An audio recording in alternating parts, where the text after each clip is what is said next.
Support for WUWM podcasts comes from Potawatomi Casino Hotel Milwaukee, home to 24/7 excitement, dining, and an on-site hotel at 1721 West Canal Street. More information at potawatomi.com.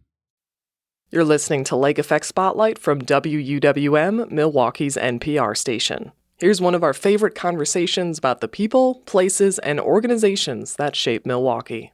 You don't have to fly to Italy to see Olympic-level skiers. They're coming to Wisconsin this weekend. As the largest ski marathon in North America, the American Birkebeiner promises to attract over 10,000 people to Hayward, Wisconsin, for a celebration of cross-country skiing. Starting tomorrow and running through Sunday, there are several races for kids, dogs, and yes, Olympic-level skiers. But the main race is where the action is, and it involves carrying a real-life infant for a portion of the course. A new baby is chosen every year. While this year's baby was not much of a talker, Lake Effect's Sam Woods caught up with 2010's baby and his parents. 16 years later, their story reveals a tapestry of love, living history, and a life of skiing.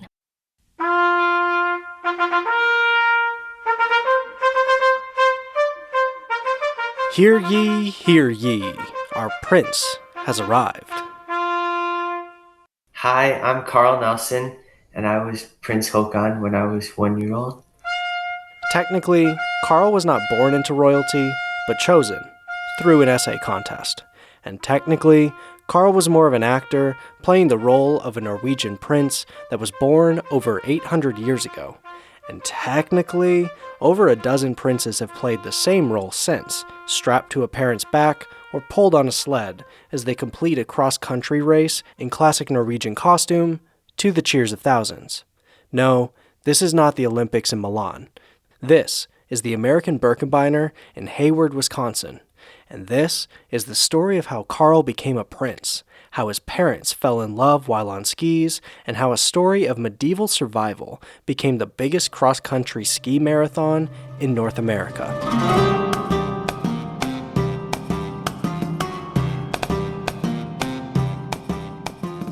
The American Birkebeiner story begins in medieval Norway, in the midst of a civil war. Struggling to maintain power, the Birkebeiner faction needed to protect a young Prince Håkon. This meant carrying him through enemy lines to ensure the survival of the throne. Jerome Poling, author of American Birkebeiner, a book about Hayward's famous ski marathon, tells of the legend. They wanted to get him out of enemy territory and rush him to safety so that he could survive, obviously, and he was the future king of Norway. And so it was a huge effort among this Birkebeiner faction to bring him to safety and ensure the potential future of Norway. And he did end up becoming the king of Norway. So it's a famous part of the legend of the history of the country of Norway. He became one of the most admired kings at a time when Norway was expanding and growing and becoming the nation that we have today. So it became part of the marketing and part of the story of country history, and that just never went away over the centuries. Fast forward to the 1970s, and cross-country skiing is becoming increasingly popular in the United States. To Hayward's own Tony Wise, who owned a lodge in the area, this rise in popularity represented a business opportunity. He decided that getting into cross-country skiing would be opportunistic because he saw a surge in people interested in the sport in the late 1960s, early 1970s.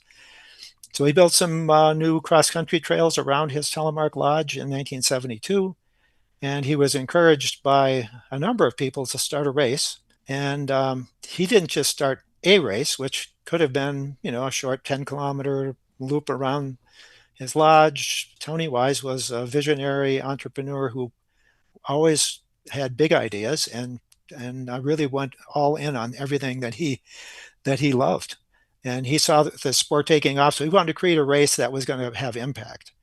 So he decides to copy the version of the Norwegian Birkebeiner and bring it to the United States, a roughly 50-kilometer or 30-plus mile race from city to city, and create an American race that was an homage to the Norwegian race. The American version was not immediately successful, drawing only 54 total participants for its inaugural 1973 race.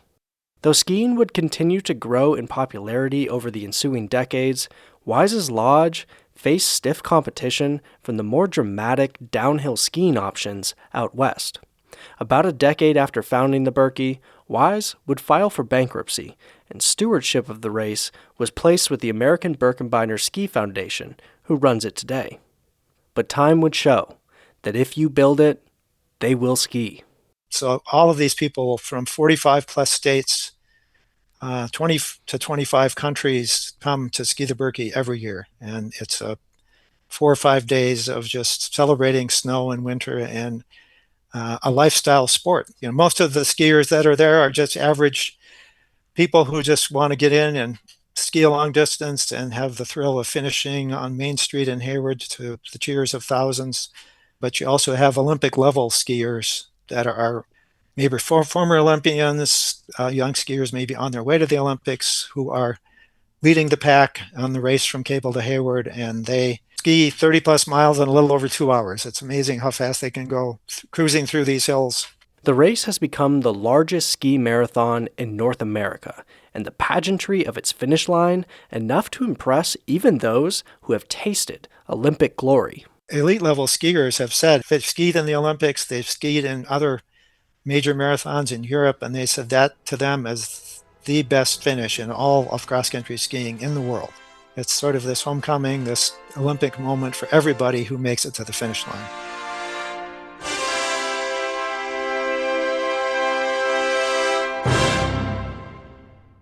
And two of the Birkie's most loyal participants are Josie and Dave Nelson. They've both skied the Birkie almost every year for about 30 years, but their skiing journeys together and their lifelong love began at a college ski club. Do you remember when you all first met? Sure. So we'll see if we have the same story. We would go on a trip every winter and up to Giants Ridge and stay there. We were at Giants Ridge for the University of Minnesota club ski team winter trip over the holidays. And Josie was on that trip. And I thought she was nice and fun. And he had on this big fur hat and a big wool coat. I thought, who is this guy? But then over the next few days, I saw a little more of him. And I have to be honest, that week, I thought, I think that's the man I want to marry. He was so patient and kind. And I will admit, I had always wanted to ski the Swedish Vasaloppet. And one of the guys told me, did you know Dave has skied the Swedish Vasaloppet? I thought, I think it's meant to be. Years later, the two now live right on the Birkebeiner course, and most often ski the trail for the love of the game, without the pomp and circumstance of Birkie weekend. But in 2010, the two would take their love of each other, the Birkie, and skiing up a notch, and offer their child to play the role of a Norwegian prince.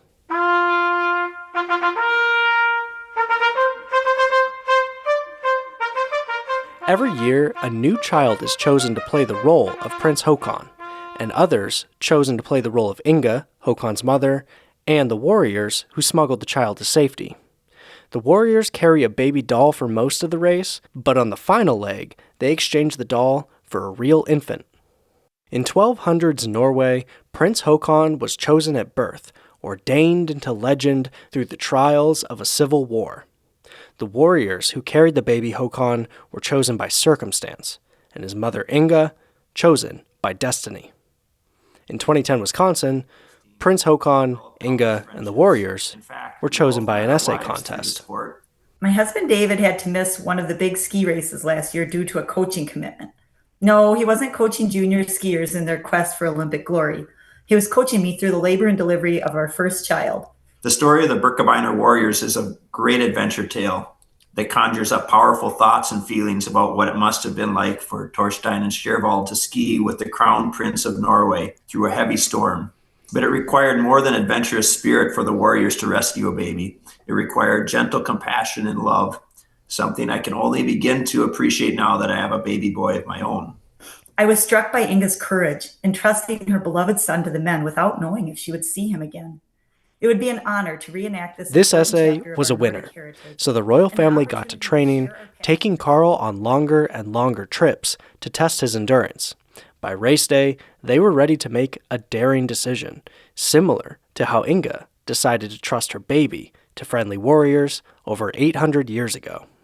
The way this is set up, you're actually supposed to carry a baby doll for the whole race and to represent Prince Haakon. And then when you get to Main Street, you exchange the baby doll for the real baby that's portraying the prince and then cross the finish line with that baby. But we thought it would be pretty cool, since we always skied with Carl anyway, to actually just ski the whole race with him. And we didn't actually ask anyone if that was okay, because I sort of suspect they would have said no.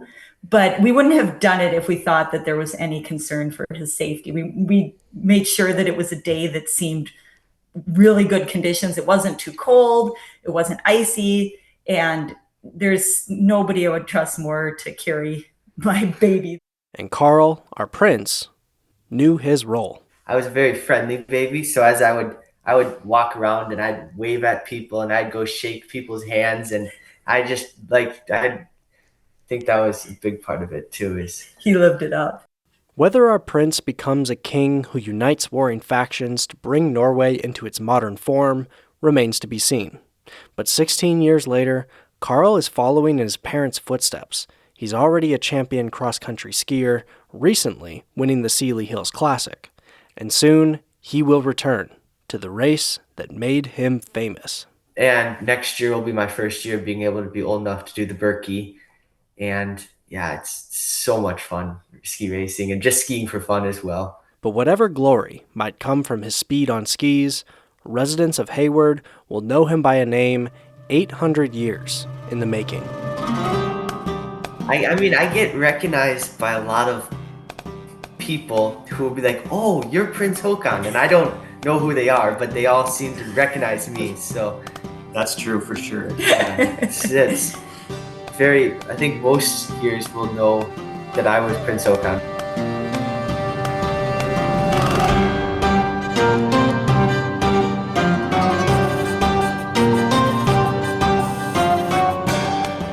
That piece was produced by Lake Effect's Sam Woods.